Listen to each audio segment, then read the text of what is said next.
Bonjour, bandeko na ngai nyonso bozali kolanda ngai. Lelo na partager quelque chose na bini. Donc lelo thème na ngai ezali yo mutu oyo ozali ko regretter, yo mutu ozali kolela, yo mutu ozali na pasi, yo mutu oza ko souffrir, ozo comprendre vie na yo te. Ndeko na ngai na yebisa o sikoyo. Makelele mususu na vie, il faut que sepele nango. Yango nde ke sala ka ke bénédiction ezo ya ndeko na ngai. Makelele na yo, makelele ozo yo ka makelele za nini? Batu bataba ba lobela komo na yo. Tabat ba ko ganga na komo na yo. Yeba ke bénédiction na pe komi pembeni. Ndeko na ngai. Bénédiction na yo e komi pembeni. Tabat ba beta masolo na yo yekuta sali bo yekuta yeba ke moni makelele. Tana peso exemple. Moi si sora linga bota, ni le banda makelele. Moi si sora linga bota makelele, moi na tana bimaka, ni le banda makelele. Yesu basi atana bota maki, ni le salaki makelele bato.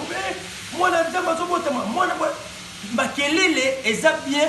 Et nous avons une bénédiction na yo eza ya ko ezo pusana. Ndeko na ngai yo muto zolelaka abazo tonga ngai abazo finga ngai nyonso eza makelele ko banga te bénédiction na ekomi pembeni. Bénédiction na ezo pusana. Yo tolelaka ozola le soute parce que bazo fingo, ola le soute parce que bazo tonga yo, ola le soute parce que bato ba critiquer yo. Ndeko na ngai c'est là que bato ba critiquer yo. C'est là que bato ba finga yo. Yeba ki bénédiction na yo eza ya kokoma.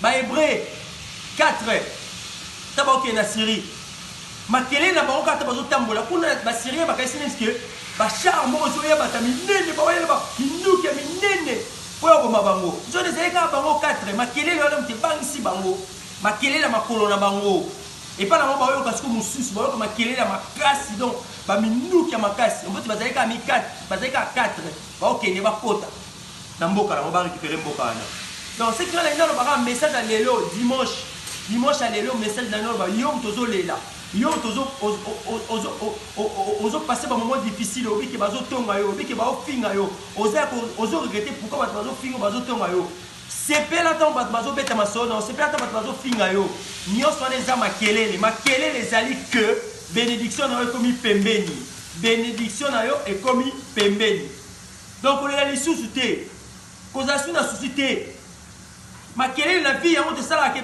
yango oyo makelele mususu po sepela nango makelele la vie somo ni makelele komi mingi yeba ke bénédiction na komi pembeni yeba ke tango na yo koki ndeko ozola na ngai tango na yo koki makelele mwasi azobota makelele bandara ba bota makelele tango bima mwana pale la kazara makelele benga ngo makelele ya bénédiction tika bato baloba komona tika bato babeta komona tika bato ba critiquer yo tika bato ba tonga yo nyonso eza makelele donc bénédiction ekomi pembeni bénédiction ekomi pembeni Yesu Masiya mwana Nzambe tango abotamaki bato bagangaki basalaki makelele